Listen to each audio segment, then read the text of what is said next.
Assalamualaikum warahmatullahi wabarakatuh.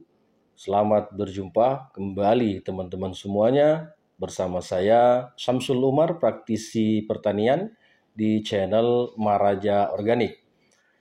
Teman-teman semua, khususnya yang bertani padi, bulan ini di beberapa wilayah itu sudah memasuki masa tanam kedua. Untuk teman-teman di Jawa Timur, ini sudah banyak yang menanam, ada yang usia tanam padinya di 15 hari, 20 hari, dan seterusnya. Nah, saya dikirimi video dari petani yang kami dampingi.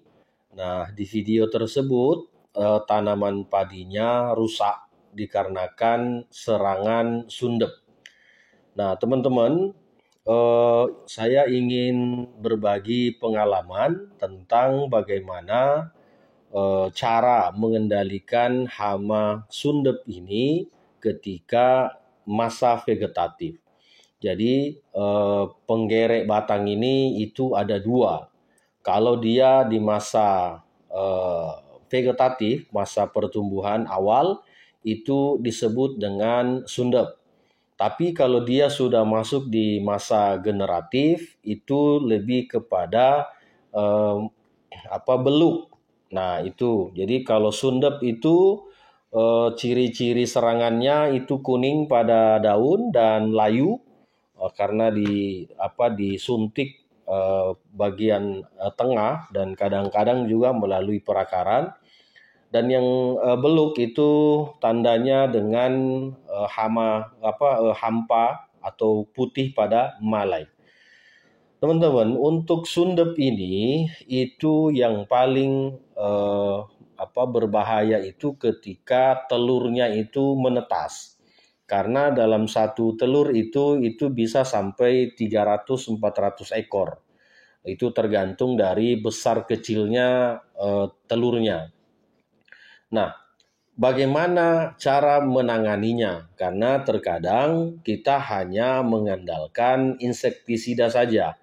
Nah, ternyata insektisida itu kadang-kadang walaupun dia sudah kontak ataupun misalnya sistemik, ini tidak bisa berpengaruh banyak.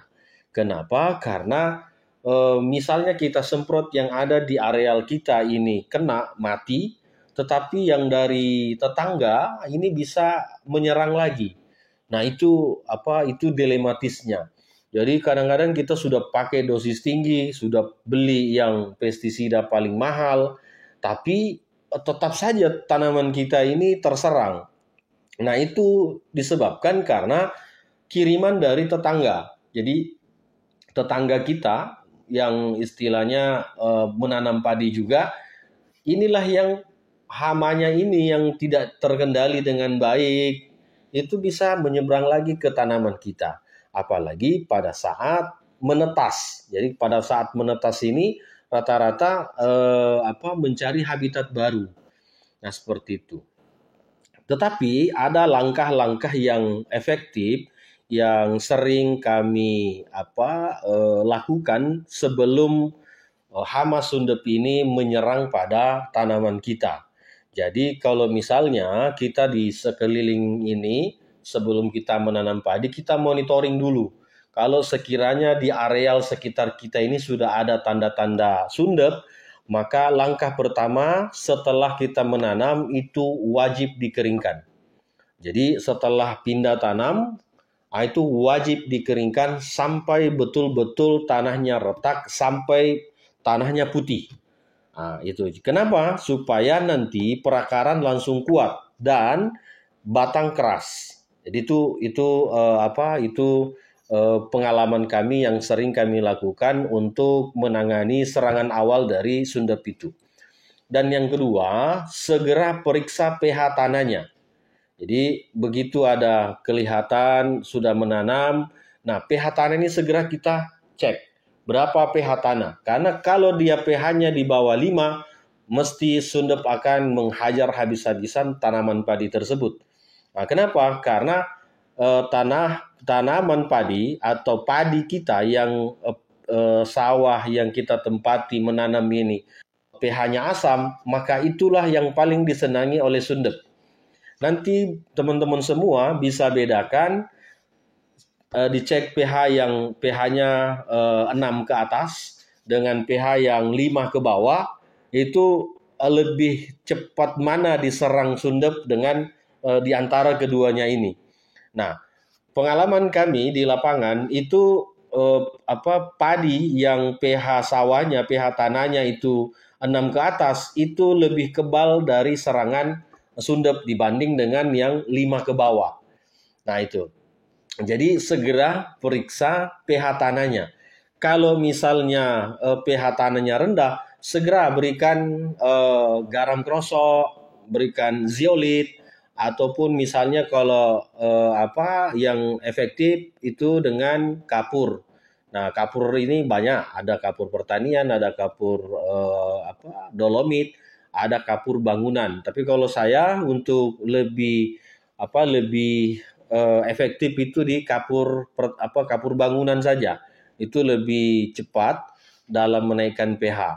Tapi istilahnya disesuaikan dosis, jangan terlalu banyak supaya nanti tidak menjadi keras tanahnya.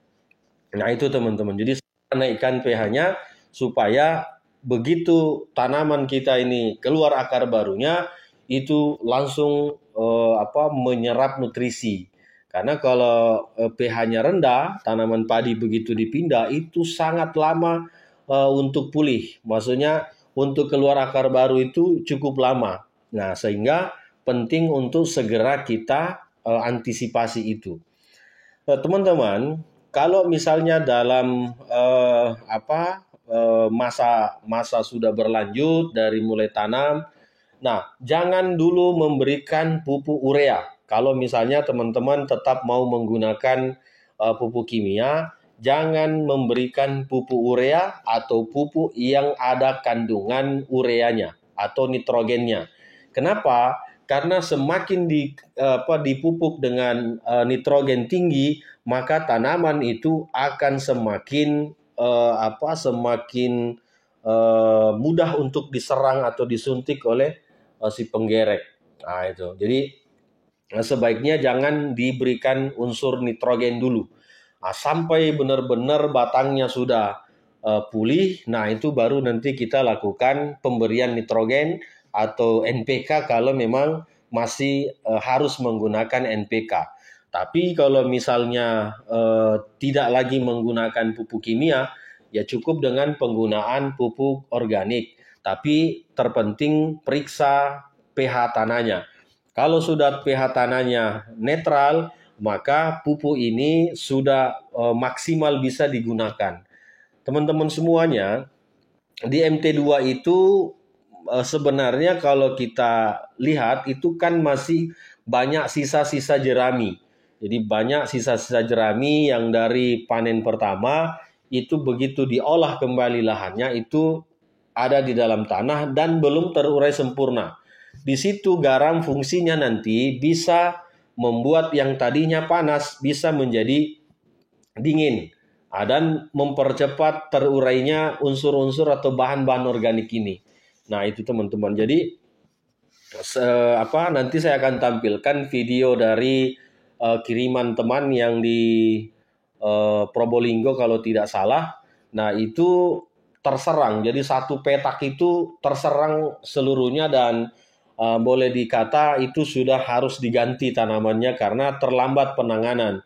Nah, teman-teman, itu tadi 3 poin. Jadi, kalau ada serangan itu segera mungkin kita kendalikan dengan menaikkan pH tanahnya dan jangan diberikan urea dulu supaya nanti ini bisa bisa maksimal.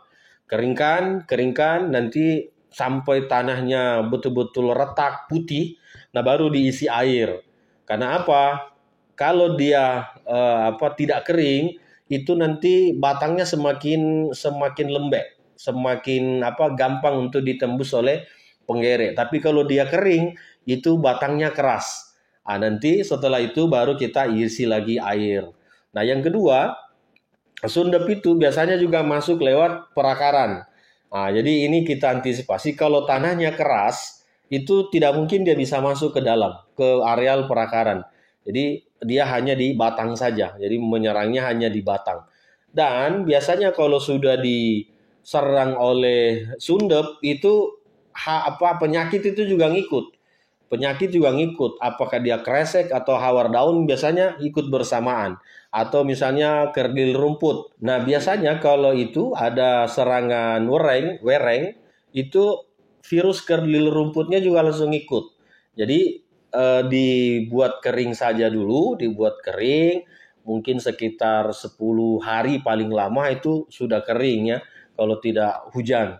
Nah itu nanti kita bisa lihat bagaimana perbedaannya antara yang dikeringkan dengan yang tidak bisa kering. Nah, ini nanti di video akan kami perlihatkan. Silahkan teman-teman juga melihat bagaimana kondisi tanaman yang satu arealnya itu diserang oleh sundep.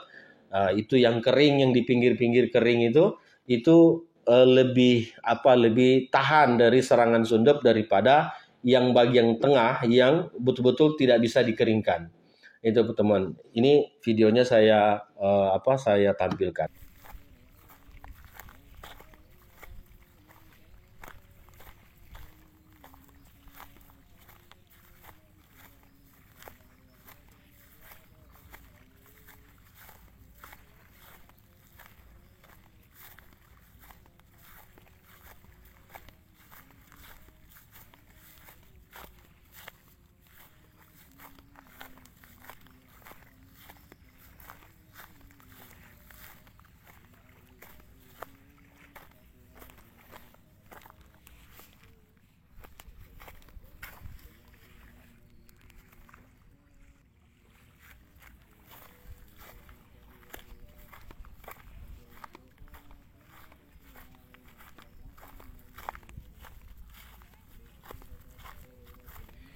Ini yang satu petak 2500 meter persegi, habis sama sekali tidak ada yang tumbuh.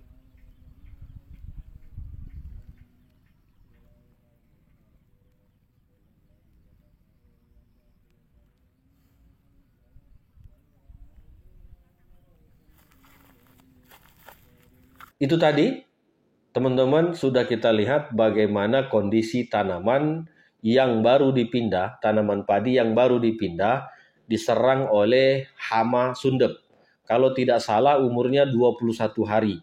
Nah, karena serangan sundep ini terlalu kencang, ditambah dengan pH awalnya 4,5 menurut pengakuan dari teman petani ini, sehingga untuk mengantisipasi itu agak susah, ditambah lagi pada saat setelah penanaman itu airnya nggak bisa dikeringkan, jadi lengkaplah sudah. Nah, kami sudah mendampingi, memberikan arahan-arahan bagaimana untuk sesegera mungkin mengantisipasi, kalaupun misalnya tanaman padi tidak bisa tertolong lagi, diupayakan kalau bisa dibuat tabela saja, tapi dengan catatan kami monitoring. Nah, ini juga salah satu kesalahannya karena nanti terserang parah baru kita dihubungin. Harusnya dari awal itu kita dikabarin supaya kita bisa bantu untuk penanganannya. Saya kira begitu teman-teman ulasan kita hari ini. Semoga apa yang kami sampaikan bisa berkontribusi baik untuk teman-teman petani dan menjadi amal jariah insya Allah di hari akhirat nanti. Terima kasih. Assalamualaikum warahmatullahi wabarakatuh.